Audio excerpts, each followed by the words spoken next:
Hello friends, कैसे हैं आप सब। आई होप आप सब बढ़िया होंगे। तो स्वागत है आपका एक और नए वीडियो में। तो फ्रेंड्स, आज है संडे और संडे को मैंने डिसाइड किया था कि मैं ये सारे कपड़ों का काम ख़त्म करूँगी। गर्मी सर्दी सब कपड़े मिक्स हो गए हैं आपस में। तो अभी सर्दियाँ अच्छे से स्टार्ट हो गई हैं, तो अब सर्दियों के सारे कपड़े जमा दिए जाएंगे और गर्मियों के रख दिए जाएंगे। और सबसे पहले स्टार्ट करेंगे ईजी से, जो कि है रिद्धि की ये ड्रॉर। तो इसमें बहुत सारे ऐसे कपड़े हैं जो डिस्कार्ड भी हो जाएंगे।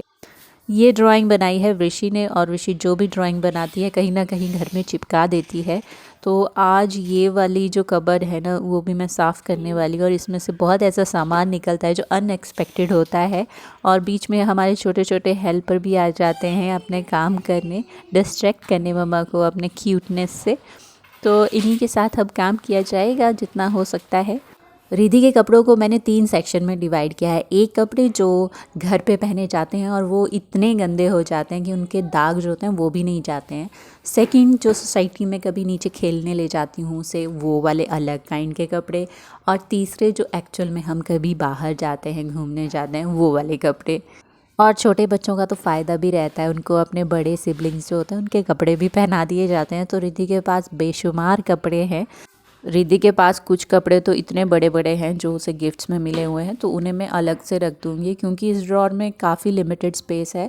तो इसमें मैं वही कपड़े रखने वाली हूँ जो डेली यूज़ होते हैं, और मेरे ख्याल से उसके लिए भी ये कम पड़ने वाला है। यही तो फ़ायदा होता है, अगर हम टाइम टू टाइम अपने वार्डरोब को अरेंज करते रहें, सॉर्ट करते रहें, तो हमें काफ़ी ऐसी चीज़ें मिलती हैं जिन्हें हम डिस्कार्ड भी कर सकते हैं, और काफ़ी खाली स्पेस भी मिल जाता है। तो अभी कपड़ों का काम तो चला ही है, और बीच में इमरजेंसी आ गई है। अब रिद्धि को नहलाने के लिए ले जा रही हूँ मैं। जब इस तरह के काम के बीच में ब्रेक मिल जाता है ना, थोड़ा माइंड भी फ्रेश हो जाता है, वरना जो मैं कपड़ों में इतनी उलझ चुकी थी। रिद्धि के कपड़े सेट हो चुके हैं, अब हम ऋषि की अलमीरा को सेट करेंगे। और इसमें ऋषि मेरा पूरा साथ देती है, क्योंकि उसे अच्छा लगता है अपने कपड़े सेट करना, अपनी बुक सेट करना। तो मैं भी उसे पूरी फ्रीडम देती हूँ। थोड़ा थोड़ा बीच में उसको समझाना पड़ता है, पर हाँ, बच्चों को अगर इस चीज़ में इंक्लूड करता है तो उन्हें भी पता चलता है कि किस तरह कपड़ों को या बुक्स को, सामान को अच्छे से अरेंज करके रखते हैं। अगर कोई काम शांति से और जल्दी निपटाना हो ना, तो छोटे बच्चों को टीवी के सामने बिठा दो।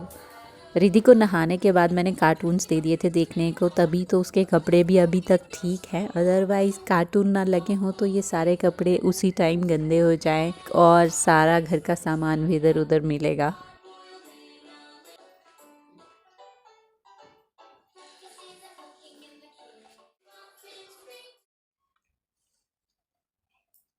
तो अब मुझे जल्दी से अपना काम ख़त्म करना है जो कि मैंने स्टार्ट किया है, और उस जल्दी में कुछ ऐसे ऐसे एक्सीडेंट भी हो जाते हैं।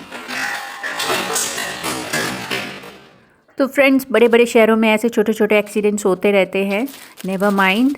तो अभी मैं ऋषि के कपड़े समर के सारे फ़ोल्ड करके रख रही हूँ। इसमें कुछ फ्रॉक्स हैं और उसके पार्टी वियर सूट्स हैं, और सबसे इम्पॉर्टेंट है उसकी समर की यूनिफॉर्म, जो कि पूरी वाइट है ऊपर से लेके नीचे तक। तो उसका ख़राब होने का ख़तरा ज़्यादा रहता है अगर उसे ऐसे ही बाहर रखेंगे। तो इसे मैंने उल्टा फ़ोल्ड किया है और एक पॉली बैग में अच्छे से पैक करके रख दूँगी, और सारी चीज़ों को इकट्ठे रखूँगी, ताकि जब मुझे निकालनी होगी तो सब कुछ एक जगह मिल जाएगा, ईज़ी पीज़ी।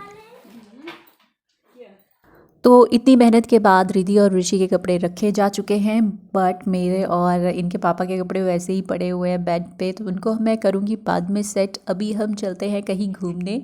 बच्चे बिल्कुल रेडी हो चुके हैं, और इससे पहले कि ये भूत बन जाए हम चलते हैं। तो आज हमने डिसाइड किया कि हम रिद्धि का स्ट्रॉलर लेके चलेंगे, क्योंकि वो जिस स्पीड से वो चलती है ना, उस स्पीड से तो हम थक ही जाते हैं, और उसे उठा के भी हम घूम नहीं सकते हैं। तो मैं और रिद्धि आगे बैठते थे, पर आज हमें पीछे शिफ्ट कर दिया गया है। पर हम जहाँ भी बैठे हम मज़े करते रहते हैं। अभी हम सेक्टर 143 जा रहे हैं, और जो कि है ग्रेटर नोएडा के रास्ते में है। तो इतनी सारी बिल्डिंग्स हैं जो अंडर कंस्ट्रक्शन है, तो ऐसा लगता है ना आने वाले टाइम में यहाँ भी बिल्डिंग से बिल्डिंग बन जाएंगी। एनीवेज़, हम पहुँच गए अपने डेस्टिनेशन, जो कि है सरपंच बाग। तो ये एक रेस्टोरेंट है, और यहाँ हम ऋषि की डिमांड से आए हुए हैं, क्योंकि एक बार न्यूज़पेपर में इसकी ऐड आई हुई थी, और ऐड में था कि इसमें आप अंदर पॉटरी देख सकते हैं करते हुए, और साथ में कैमल राइडिंग भी कर सकते हैं।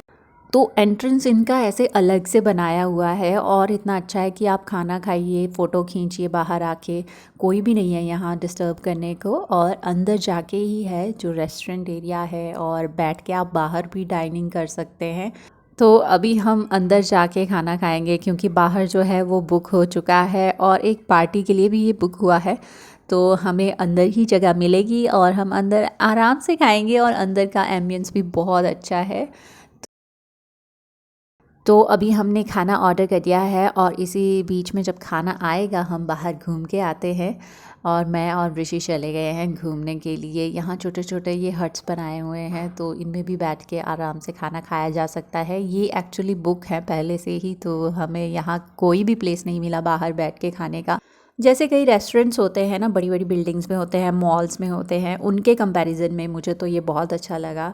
कितना ज़्यादा स्पेशियस है और साथ में ग्रीनरी है इधर उधर देखने को।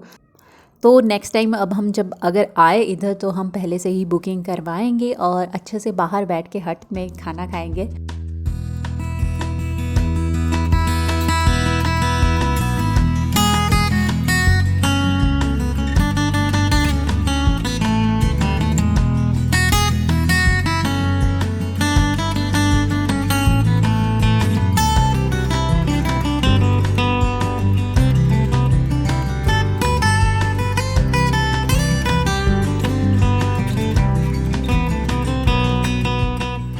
तो मुझे ये सब कुछ देख के ऐसा लग रहा है राजस्थानी मिक्स पंजाबी टच किया हुआ है।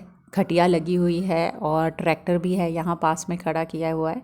और साथ में जो बड़ी स्पेशल चीज़ इन्होंने रखी है, ये रखी है घास काटने की मशीन। पता नहीं किसके तबेले से उठा के ले आए हैं। तो लोग इसी तरह की अजीबोगरीब चीज़ें देखने आते हैं जो उन्होंने कभी देखी नहीं होती है ज़िंदगी में, मतलब फ़िल्मों वगैरह में ही देखी होती है।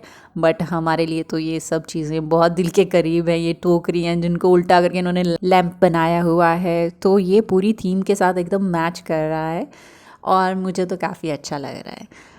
ओह हाँ, लाइव पॉटरी और कैमल राइड तो मैं बताना ही भूल गई, वो यहाँ कुछ भी नहीं है ऐसा। हमने सभी तरफ घूम के देखा, हमें ऐसा कुछ भी नहीं दिखा। बट हाँ, मटके रखे हुए दिखे। तो जिस चीज़ के लिए ऋषि एक्साइटेड थी वो यहाँ है ही नहीं, तो इससे थोड़ी सी दुखी हो गई थी।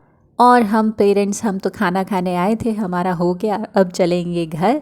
सोचा था बाहर एंट्रेंस पे फ़ोटो खिंचवाएंगे, बट फ़ोटो कौन खींचेगा। तो चलिए चलते हैं अब घर बिना फ़ोटोज़ के ही। तो बाहर से आने के बाद तो मन कर रहा था कि सो जाएं आराम से, बट अभी वृद्धि सोई है तो यही टाइम था कि मैं ऋषि को पढ़ा सकती थी, क्योंकि सारा वीकेंड या तो काम पे चला जाता है या तो फिर कहीं बाहर चले गए तो वैसे चला जाता है। तो इस तरह दिन ख़त्म होते होते बेड के सारे कपड़े भी साफ़ हो चुके हैं, क्योंकि अब सोना है तो ये तो साफ़ करने ही पड़ने थे। तो ये वाला लॉट तो सारा साफ़ हो गया, बट जो आज के धुले हुए कपड़े थे अब वो आ चुके हैं। तो फ्रेंड्स, ये काम तो चले ही रहते हैं, डोंट वरी। मैं नहीं, अब पूरा वीडियो आपको कपड़े फोल्ड करते हुए दिखाऊंगी। तो चलिए आपसे मिलूंगी अपने अगली वीडियो में, तब तक के लिए take care and thanks for watching my videos. Bye bye.